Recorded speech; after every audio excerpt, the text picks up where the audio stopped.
Hey y'all, welcome to another What Else is Going On, aka We Go podcast episode. I'm your girl, your host Taria. I hope that y'all are having a wonderful week thus far. I'm recording this Wednesday night, so by the time you watch it, it will be Thursday. Sticking to my schedule, give it up. Sticking to my schedule, give it up. When I tell you I get excited when Salt Lake City is coming on, I get excited. And I think now it's only one episode, right? So I'll say I'm also excited about the next episode of Potomac. So it's good. We're just going to judge Potomac on the one episode so far, but it's good to be excited, like to have more than one Housewives show coming on that you're excited about, right? So, all right, let's get into this episode. Season 7, episode 7, Petty Little Liars. Child, is everybody lying or is nobody lying? Is half the people lying? There's a lot of stuff that always seems to be thrown out, but let's get into it. So we open up, last when we opened up where Whitney is breathing, right? She's breathing. How come she's not? Remember when she was doing this?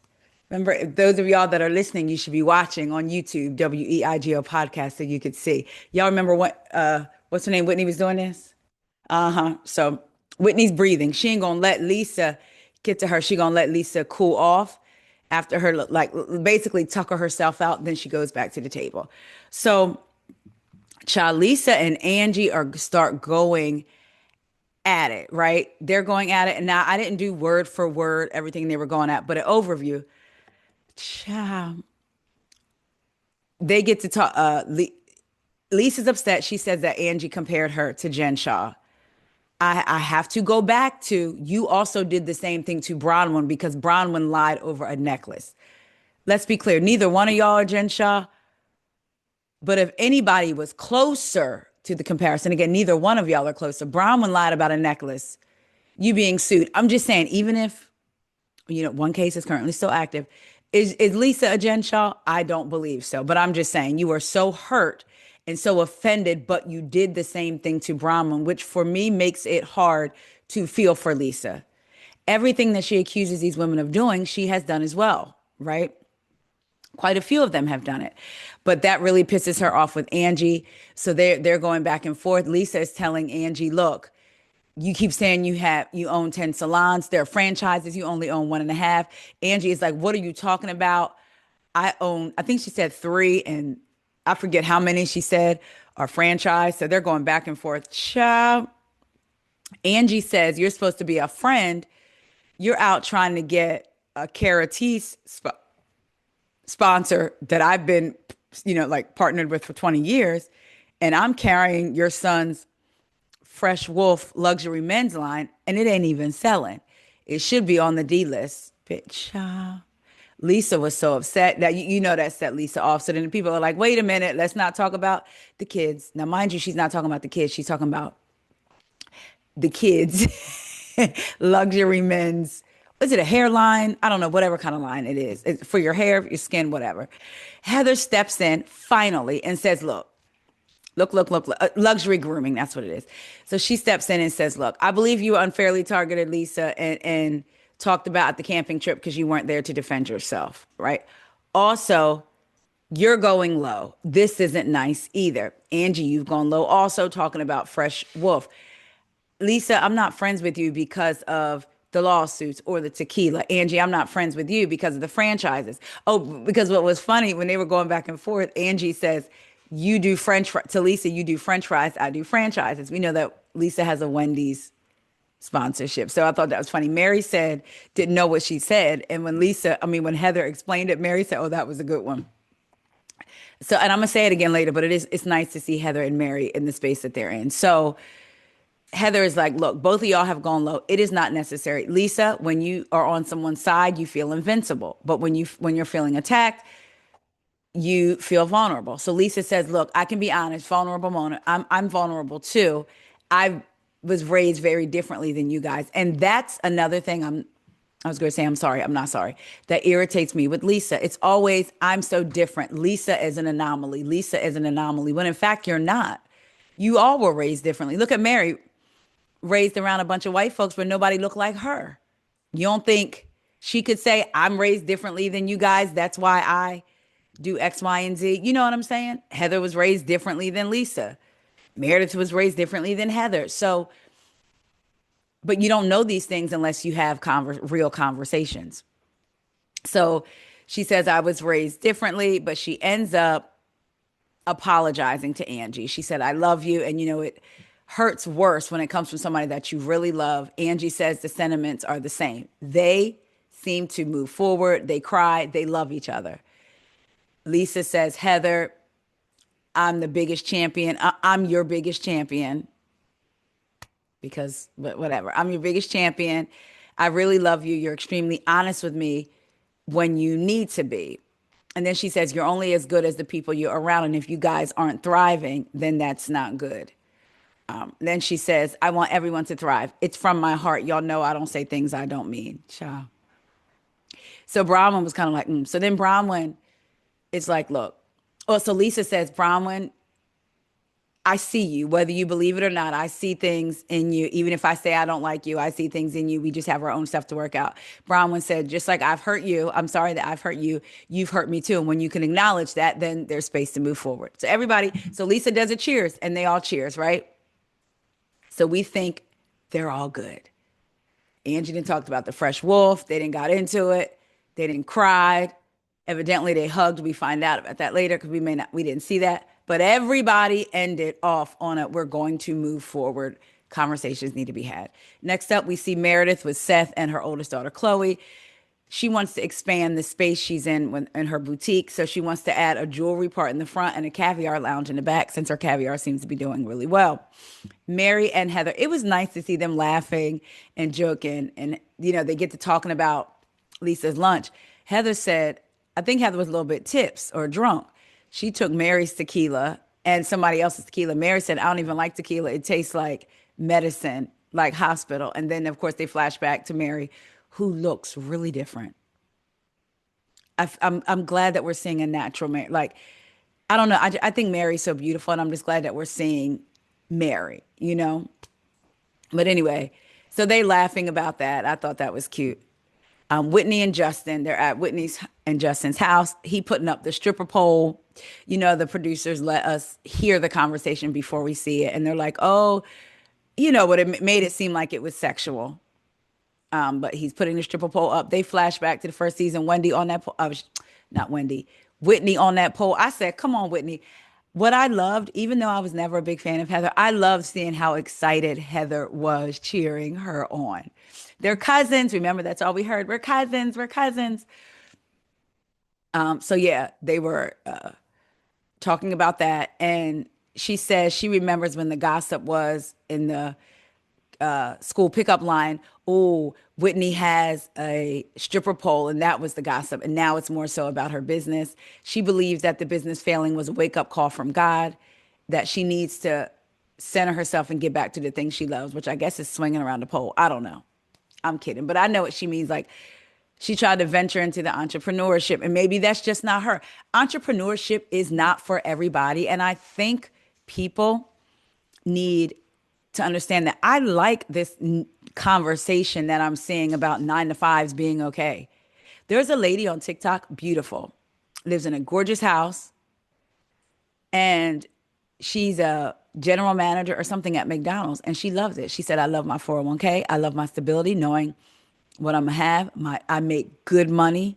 She enjoys putting on her uniform, her tie. She always looks so good. Her makeup, she does her makeup and her hair. She said, I love my 9 to 5 and nobody's going to shame me for it. And I think everybody's not about hustle culture. And really, when people say I'm grinding, I stopped using that word to a degree because it's like when you grind something down, you grind it into dust and poof, it's gone. And I don't want to live my life grinding so that when I can sit back and relax, I'm poof, like dust.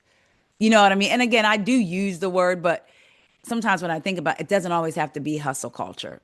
So I'm glad that Whitney is talking about it because I wonder if she felt like because I'm on this show, I have to take advantage of this, which you would like them to have a business, but at the same time, maybe that's just not in them, right? I'm glad she's talking about it. Brahma meets up with Lisa. Yeah, I promise you, I thought I had turned off every alarm. And I forgot about that one. I really thought I had turned it off, but I can actually delete that one now. I don't need that anymore.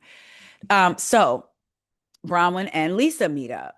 I'm glad they met up. Lisa said she thought it would be a good idea if, in her confessional, she said she thought it would be a good idea if they chatted, just the two of them. Well, I'm sorry, she says that to Bronwyn. And then in her confessional, she said she wanted to talk to Bronwyn alone because things are private and personal with her feelings and with Bronwyn's feelings. And if they didn't talk one on one, she didn't think that they would be able to do it. And they owe it to each other to be able to talk and to figure it out. So, just summarizing it, Lisa said, look, there were damaging things that were said. I'm sorry about those. And it goes back to, they show the scene last year when Lisa and I was going to say Gwen Bronwyn were talking. And it comes out that Lisa knows Gwen's father's side of the family. Lisa took it upon herself to go talk to the family. And then she says, brings to the show that the family said Bronwyn lied about having a miscarriage. And Bronwyn was telling her at the reunion last year, you know what bringing that to TV does. People are going to talk about it. And I will say, I saw some IG accounts they didn't like Bronwyn and they were holding on to that like a dog with a bone and continue to talk about it. And as a mom, I was just kind of like, that's a little bit, cringe, right?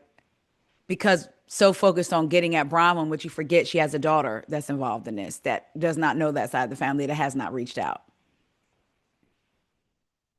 right? And she's 17. At last year, she was 17. So, of course, she sees the internet or whatever. So, anyway, Lisa apologizes for that and said, I'm sorry, I didn't know that would hurt you guys. I, I just don't get how Lisa didn't see that that could be overstepped. Like that miscarriage is already a sensitive enough subject. And Bronwyn raising Gwen on her own and then, Todd coming into her life, her sharing something so open with Lisa. And you want to say, well, they said that you faked a miscarriage. And that's the thing with Lisa. Even if some of these things that she spews out, and all the ladies can be guilty of this to a degree, right? Somebody tells you something, you just spew it out. Do you not realize some of this stuff could really be like damaging and hurtful? Again, it's not just about Bronwyn, it's about Bronwyn's child as well, right?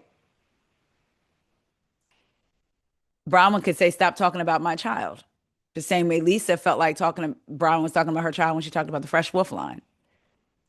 So anyway, but Lisa does apologize for that. And they were getting somewhere. And then when that came up, it was like they were getting ready to get into it again. And so Bronwyn was like, hold it. We're racing to the bottom. And Lisa says, no, I don't want to race to the bottom.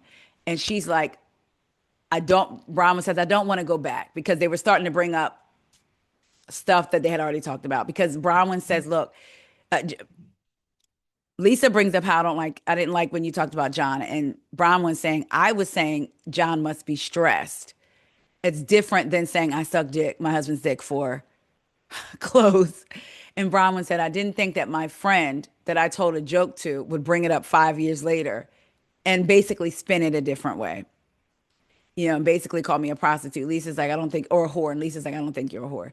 So then they started to go down that road again. And so Bronwyn was like, wait a minute. Again, we're racing to the bottom. Lisa don't want to race to the bottom. So they apologize. And it seemed that it was sincere. They apologize. Lisa says she just didn't.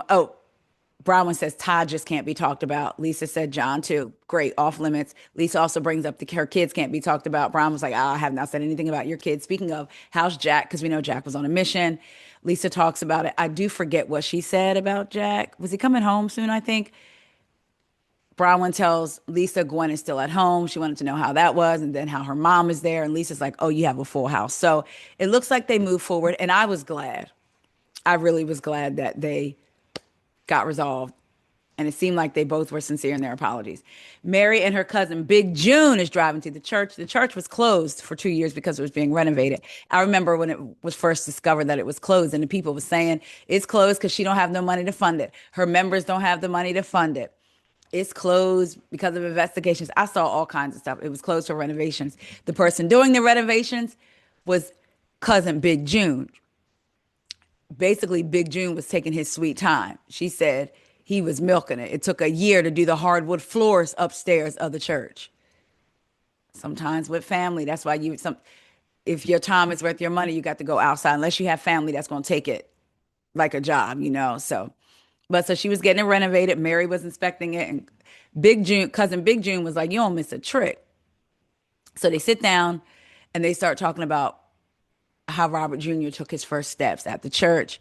Her cousin at Big June asked, I like saying it, asked Mary how Robert was. She says, look, she either said 100 or they're 1,000 times closer, basically.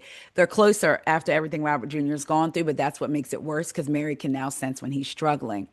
And, the cousin gets emotional about it. Mary's like, are you crying? And he's just thinking about Robert Jr.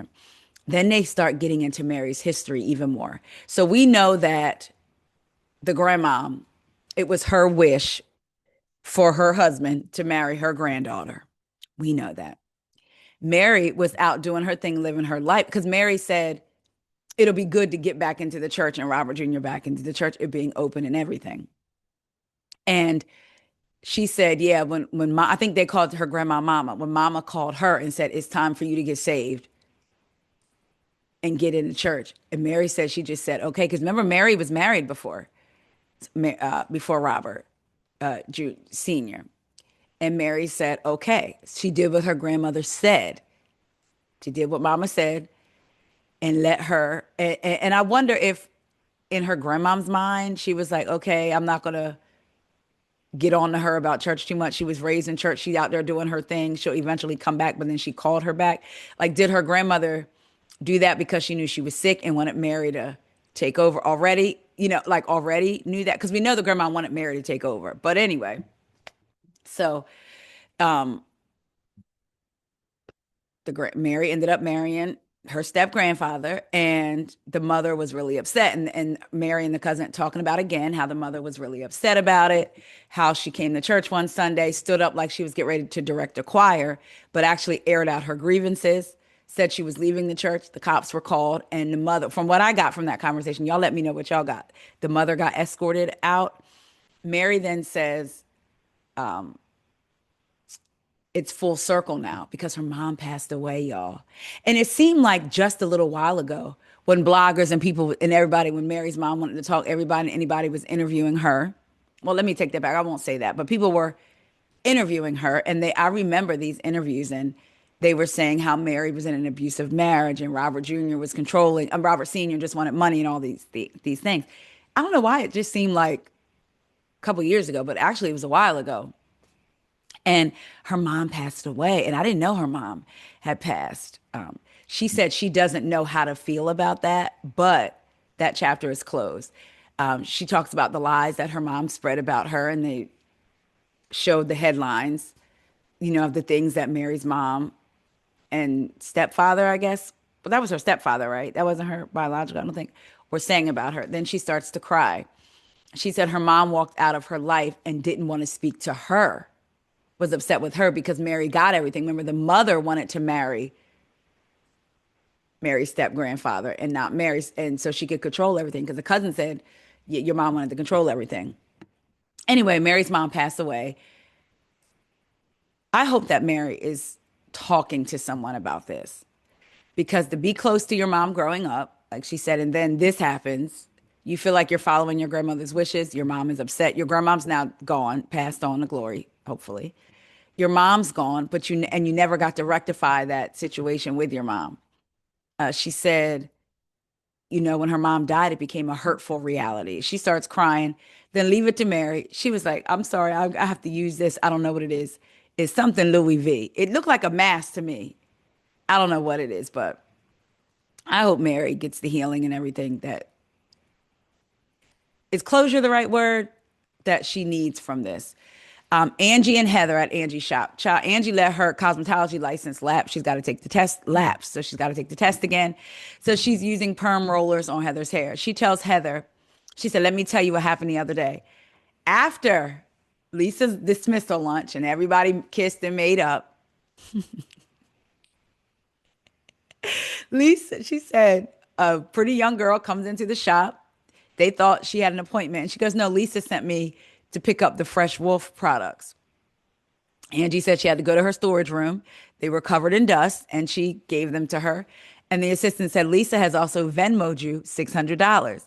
She says she then gets a text from Lisa that says, $600 Venmo sent. I can send my cleaners to help you too. Sorry your salon is so dusty. So here's the thing. I think Lisa sometimes forget. I think Lisa thinks that she can either read or get somebody, but when it comes to somebody like Angie Bronwyn, sometimes Whitney, and when Lisa and Mary were going at it, Mary, their clapbacks will clap you down. And then she can't handle it and she get the hollering and screaming. I said, why she would say that to Angie and not think Angie gonna clap back. But again, y'all had just made up. So she says, I could send, sorry, your salon is so dusty. Angie responded, you should probably have sent the 600 to the other people claiming you owe them money. I didn't say you owed me any money, and my salon is not dusty. Your products are, though, because they've been sitting here for 2 years. See? Lisa responds, at least I don't have to borrow money to take vacations and pay it back after using a card I should never have used to begin with. So Heather's like, what could that have possibly been about? Angie said, I don't know. I got a card in my own name.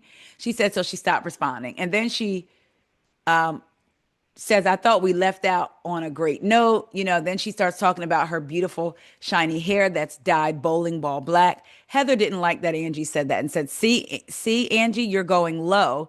That's what makes it hard to support you. Have you had that conversation with Lisa? Because she goes low as well. They've acknowledged this. Have you? You've had it with Whitney. Have you had it with her? Anyway, and I guess Angie was just not supposed to respond. So she told Angie her advice to her was next time she sees Lisa, don't come in hot. I said, well, we gonna see. Whitney and Brittany, y'all, this scene, they meet at the Orchard Dynasty. It's a plant place. So Brittany's the one that invited Whitney out. She said they got off to the wrong start. She said Lisa going after Whitney's business at Lisa's luncheon made her realize she did the same thing. She apologizes to Whitney for going low, and Whitney said, look, I feel bad for what you said about you and Jared. So they're walking through the plant place and they see a plant wall. And so Whitney says, look, I want them to build me a plant. I didn't call you. Why is SIRI? Did y'all hear her say, I'm here? I didn't call her. Anyway, that was one of them Salt Lake City housewives. I'm trying to do an emergency breakthrough on my podcast. But anyway, so Whitney says she feels bad about what she said about Jared and Brittany. Whitney and Brittany, Lord, that's a lot. So they see a green wall, I guess, like a plant wall built at the place that they're at. So Whitney says, "Oh, I want one built in my house." And her and Brittany realize they've never been to each other's house. So Brittany says, "There's a lot of different things I want to do to my house. Jared is helping me." Here we go. Now remember, some episodes ago, she let us know that her and Jared were together, engaged, now unengaged because the kids don't want them together because they're not stable. So Whitney said, well, he goes to the gym cafe and he takes his dates there and he introduces me to them. And remember last season, we found out Angie said that Jared was sliding into the DM of her eyelash or eyebrow girl. Child. Whitney says, are y'all together? And Brittany said, yeah, we're working toward getting engaged again. He's good to her. Child. And they're working on taking it slow because of the kids. So Whitney asked her, what does Olivia need from you, Brittany? She said, Olivia, this is what got me. Olivia wants to see me be consistent with not choosing a man over her. But it's hard because me and Jared are in a good space. I said, girl, I could have snatched her through. What? We know from her season, from what was last season, her first season, we know that she has admitted to choosing men over her kids. And remember, Heather let us know that in the Mormon culture, they say it's better. Like if you're not married, you won't reach it. You won't reach that top level to heaven. Because you know they got layers over it. They got levels. There's levels to this. Level up, level up. That's how it is in the Mormon culture. And they put for a woman, if a man's not married, it's fine. He can still make it all the way up to the upper room. But with a woman, she has to be married. So Brittany is still operating from that school of thought, no matter how it could be damaging to her children, her daughters. And she has admitted that. So you've admitted that you've chosen men time and time again over your daughters. And then you turn around and say it will be difficult to not choose a man over your daughters because you and this man who you've gone back and forth with are in a good spot currently, right now. Whitney said, so is that Olivia's hard boundary? You not dating for a minute? Brittany said, I'm not sure. So Whitney said, well, maybe you should ask her. Think about the grand scheme of life. Is it really that hard for you to stop dating for a short period of time to prove that your daughter is worth it, is worth being chose by you? Because she hasn't chose her, right? So Brittany says, wow, that would be a big ask. I just, pick me isn't even a word that you can use. It's just, if you want to be, I hope that her daughters see this and do the opposite. You know how sometimes children follow their parents' lead, whether it's toxic or not, or they'll do the opposite and say, I never want to be like that. I hope her daughters are that way because it's really sad. The fact that she can't choose she can't not date him for a minute to let her daughters see, I choose you. Anyway, Whitney said, no offense, but your daughter should come first, not even as an adult. Now, here's the thing with that conversation. It would be one thing if Brittany was there for her kids, raised her kids, like Heather, made sure her kids came first. I want y'all to know y'all are loved, y'all are secure. And then she decides to date, and her daughter's like, I don't, I don't want you dating at all. I want you catering to me. Now that's a different conversation. Like, no, ma'am. No, I can have a life too. But the fact that you have not chosen your daughters time and time again, I'm with Whitney on this. So, Whitney talks about having her own up and downs with her parents, especially her mom. Remember, her dad was addicted to drugs, and then she had an estranged relationship with her mom for a long time. She said, I understand the mother daughter relationship, but even when I wasn't talking to my mom, I never stopped loving her and needing her and wanting her, especially now that I'm going through these hard times and my business is failing. I need my mom. So don't give up. I'm telling you, I was talking to my mom, not to be gross, but about bowel movements the other day. Like, what does this mean? What do you think this means? What do you think this, that, listen, menopause and all that. I was talking to my mom about the other day. And I was like, Mom, I'm sorry, this is a little gross. She was like, we no, like it's not. You can talk to me about this. And I'm 48. Her kids aren't even, I don't know if Olivia's even out of high school yet.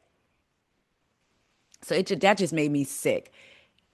Every child needs their parents, whether it's through birth, adoption, appointed, and just to see her be so ready to pick a man who still be talking to other women when he's with you, allegedly, but I believe it, is so trifling.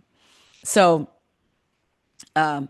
Brittany said, wait, so Whitney tells her, don't give up. Brittany says, I really want to be there for Olivia like her mom was for her, like Brittany's mom was for her. Brittany had a role model, but it's impossible because she doesn't make space for me. Like, am I just supposed to sit at home? Yeah, if that's what it takes to rebuild the relationship that you destroyed with your daughter. Or not, I won't say destroyed, but that you damaged with your daughter. Whitney said, give it 30 days and see what happens with Olivia. Think about your ups and downs with Jared.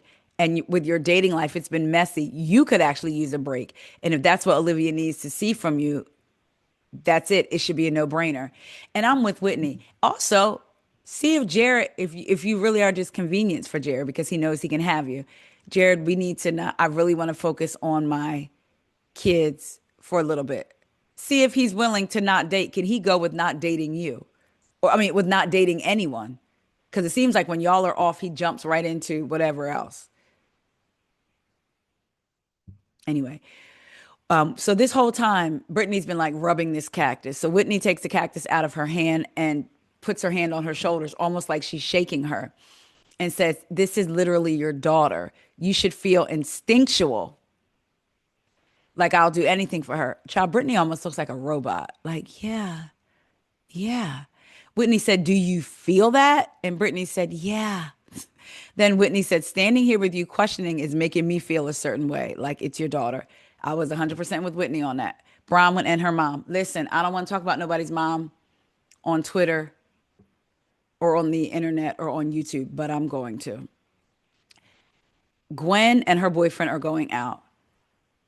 So it's Gwen, the boyfriend, get ready to leave out Bronwyn and her mom. Bronwyn's mom is, I guess, is deflating one of Bronwyn's costumes, maybe. I don't know. Bronwyn says, they say they're going bowling. We're in a bowling league. Bronwyn finds out, I guess they're actually going to have alone time, like sex. The girl mom said they don't get enough of that in the East, in the other wing. I have said I'm very open with my children.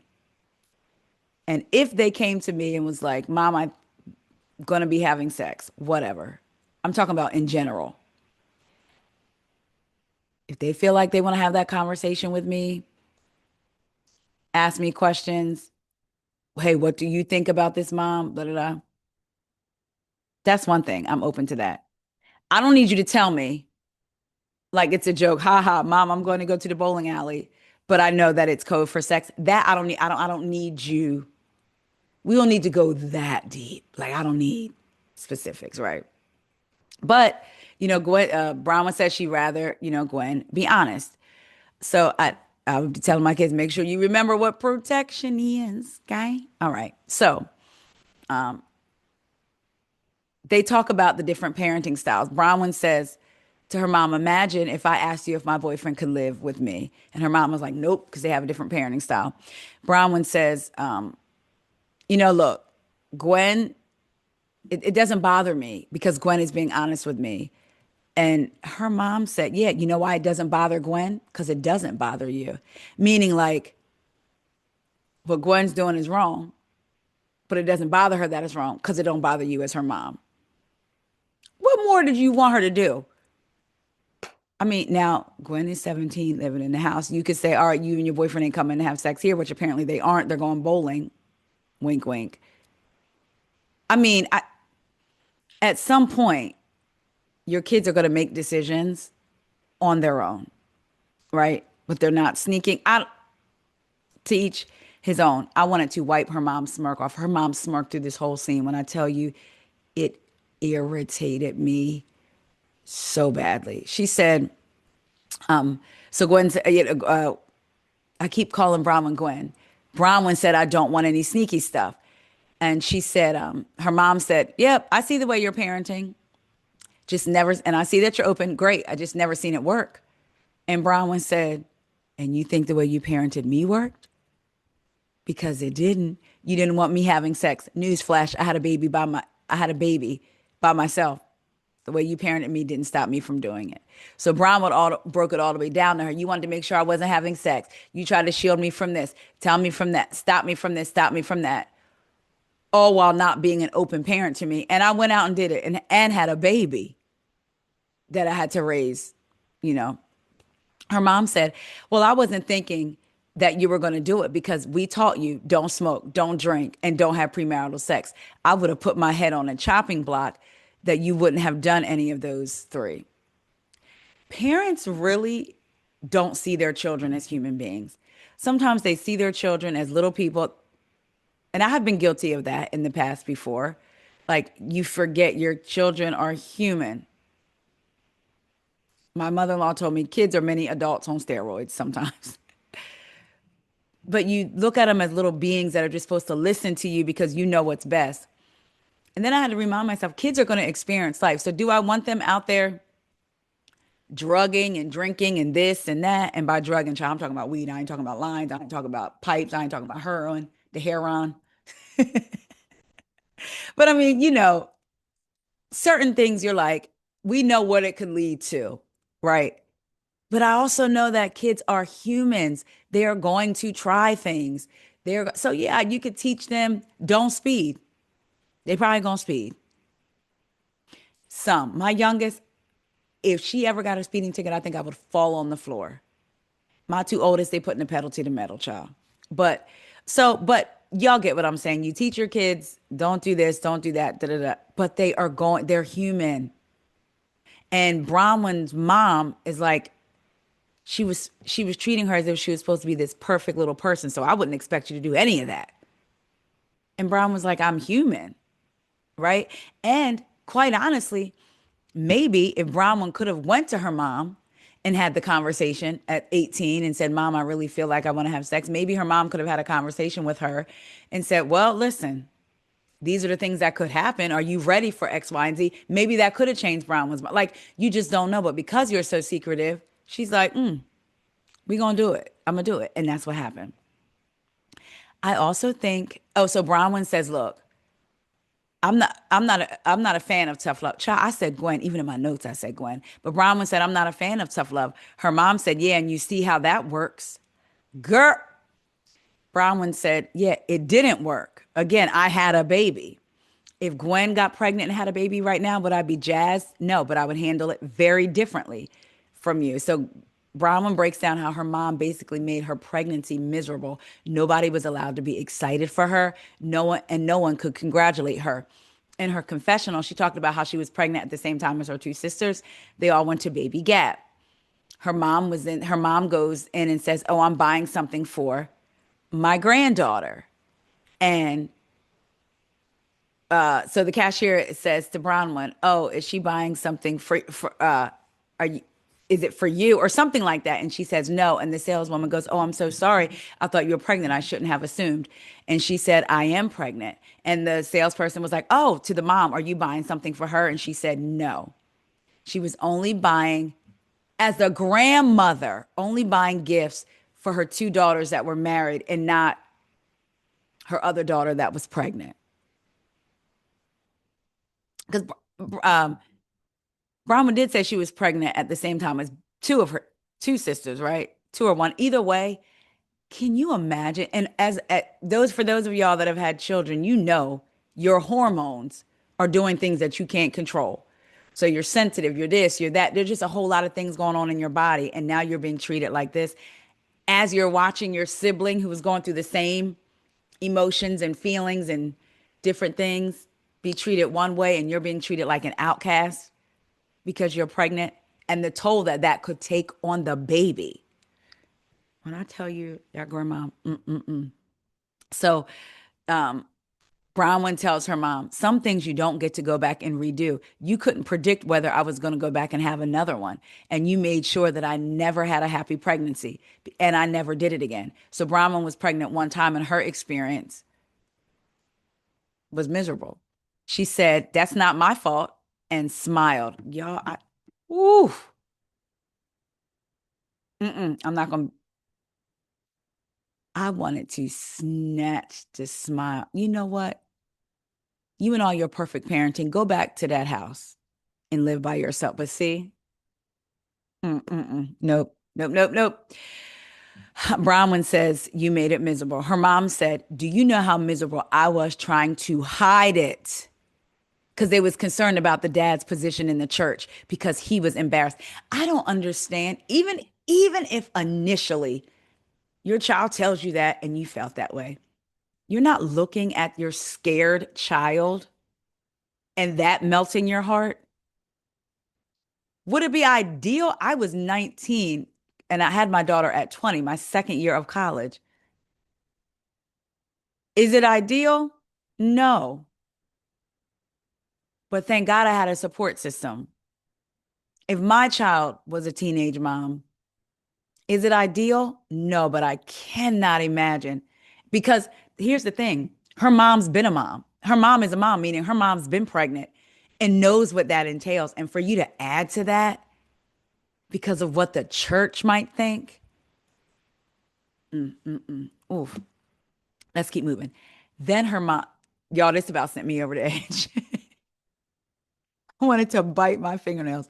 Her mom said, wait, she said it was embarrassing for the church. Her mom said, I realized all those things, but it was more about me and what I wanted to do.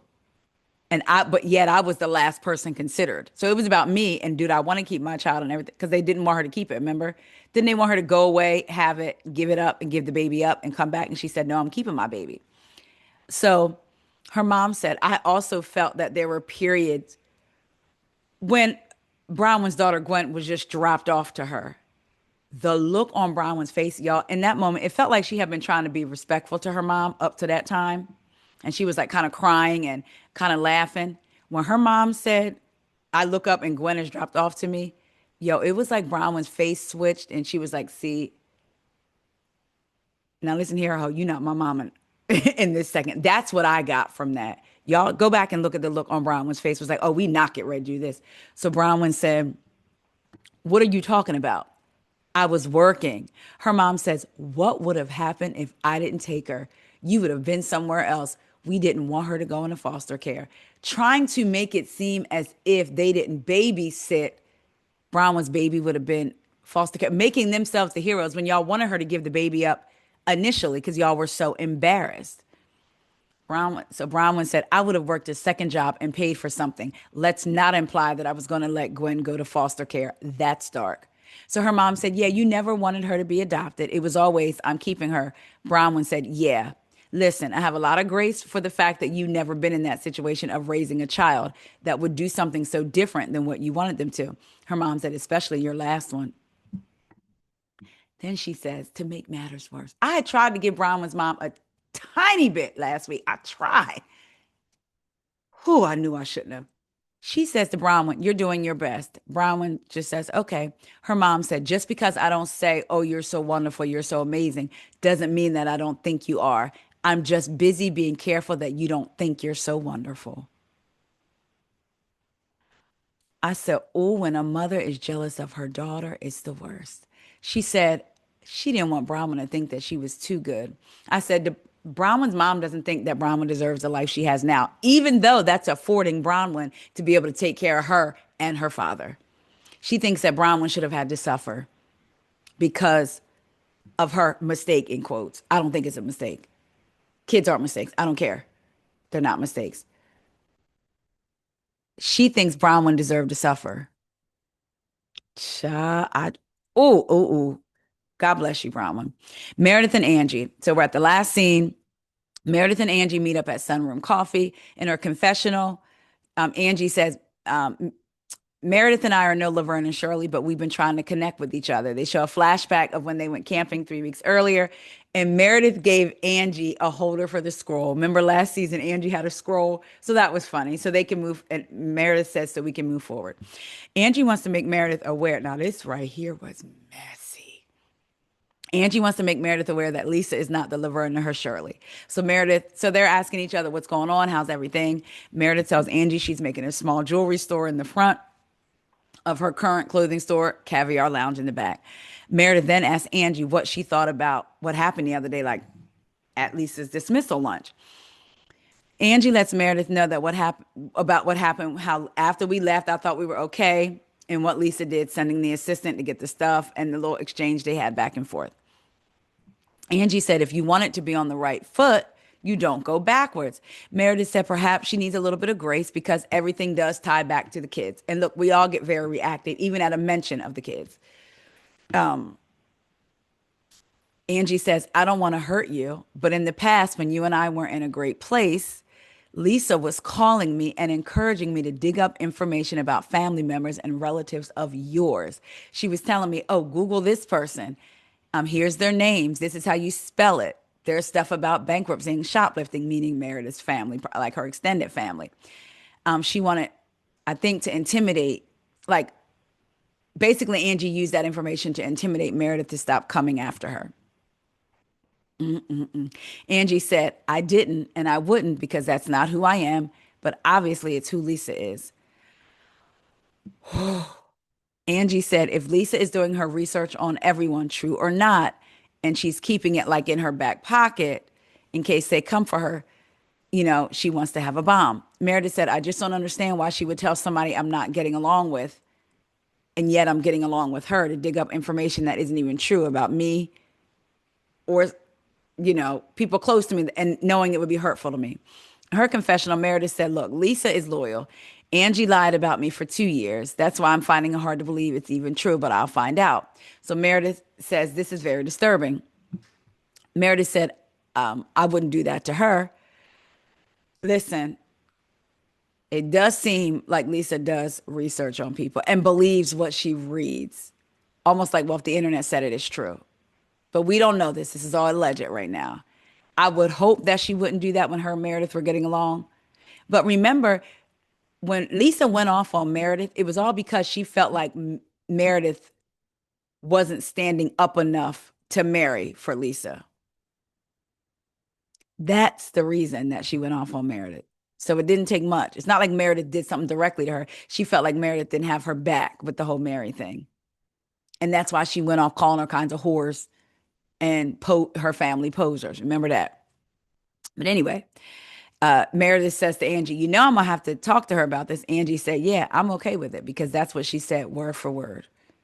And the episode ends. I said, Angie, you is messy, girl. And I'm here for it. I'm ready for the next episode. Y'all let me know what y'all think about this episode. I'm enjoying Salt Lake City. I'm so glad. They say episode 7, but it's not. No matter how much you try to stick Watch What Happens Live onto the back of an episode and make it roll in, it's not working over here. I'm clicking off. So this is probably really only like episode, 4? But 4, 7, whatever. I'm enjoying it. Y'all let me know what y'all think about the season. Do y'all think Bronwyn and Lisa's makeup was real, we clear or genuine, and they'll see it through the season? Because clearly we see Angie and Lisa and didn't get ready to be there. Did y'all? Yeah, I asked y'all that. Did y'all enjoy this episode? I hope you did. I did. I love y'all so much, and I will talk to y'all later. Don't forget to like, comment, subscribe. If there is a hype button next to the video, if you wouldn't mind hyping it, and just supporting. Oh, if you're listening via audio version, please come over to YouTube, type in what else is going, or type in WeGo, WEIGO podcast, and subscribe for your girl. If you're watching, please go over to wherever it is you listen to your podcast, type in what else is going on, and hit that follow button and let the episodes download. I love y'all for real. Talk to you later.